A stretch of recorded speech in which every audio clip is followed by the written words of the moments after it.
بسم الله الرحمن الرحيم. الرقابة يا جماعة على الأسواق ليست مسؤولية الحكومة فقط، وإنما هي مسؤولية مشتركة بين الحكومة وأفراد الشعب، لأن الحكومة مش هتمشي ورا كل مواطن. علشان كده بنقول لكل مواطن مصري أصيل في أزمة الغلاء ساعد حملات تفتيش مباحث التموين، ساعد مفتش التموين بانك ما تسربش خبر وصول الحملة. اول ما اي حملة تموين توصل تبص تلاقي التليفونات اشتغلت والناس كلها يا فلان الحق، وكل المحلات تقفل. طب الحملة اللي نازلة دي هتفتش على مين بما ان المحلات قفلت؟ انتوا كده بتضروا نفسكم. كمان ما ينفعش نغش بعض في الاسعار. ازاي؟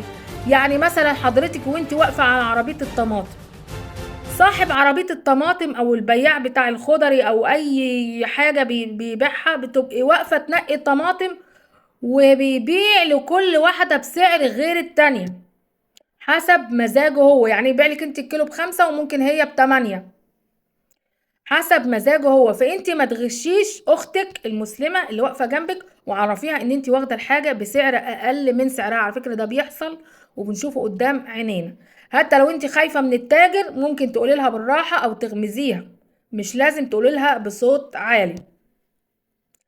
كمان لما نشوف محلات بتحتكر الاسعار وبترفع الاسعار يجب الابلاغ عنها، وعندكم نمر حمايه المستهلك. ما تخافوش يا جماعه، علشان في ناس بتستغل الازمه وفي ناس تانية مش لاقيه تاكل، فعلشان احنا نعمل توازن.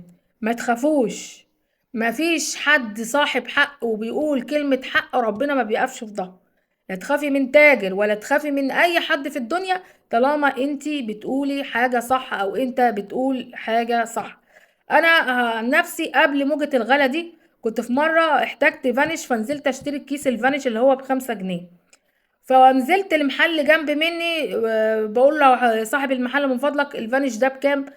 فاتصل بالمدام بتاعته، مش اتصل يعني، هو نده لها، كانت في مكان كده جنبيه نده لها، فهي مش بتقول له السعر، هو بيقول لها الفانيش بكام؟ قالت له لمين؟ فلما قال لها لفلانة الفلانية اللي هو انا طبعا، قالت له ده ب10 جنيه وهو ب5 جنيه. انا ما رضيتش اخده، مع ان انا والله العظيم كنت مشغله الغساله على دوره وعايزه احط منها فانيش، لان انا بشتريه وبشتري حاجتي كلها جمله وعارفه هو سعره ايه، والمره دي انا نازله مضطره. فما تخلوش حد يستغل الحاجه بتاعتكم ويرفع عليكم السعر. اعرفوا اسعار الحاجة وما تخلوش اي حاجة تلوي دراعكم. الحاجة اللي تقدروا تستغنوا عنها استغنوا عنها لحد ما ترخص، لحد ما ربنا سبحانه وتعالى يهون الازمة. انتوا شايفين العالم كله فيه كوارث وفيه زلازل، احنا نحمد ربنا يا جماعة، نحمد ربنا ان ازمتنا جت على قد الغلا. يعني لو حصل لنا دلوقتي زلزال زي اللي حصل في تركيا وزلزال زي اللي حصل في سوريا، كان هيبقى وضعنا ايه؟ الحاجة التانية برضو اللي حصلت لي، والله ده حصل، انا ما بحبش احلف كتير بس ده فعلا حصل. في سنة من السنين اشتريت كيلو رز بسمتي. تخيلوا ان انا اشتريت الرز ده من 3 4 افراد، كل واحد بسعر غير التاني، وهي نفس حباية الرز ونفس شكارة الرز ونفس الشركة. الاولاني باع لي كيلو الرز، الكلام ده كان من فترة من زمان، ب25 جنيه. ده كان ظالم.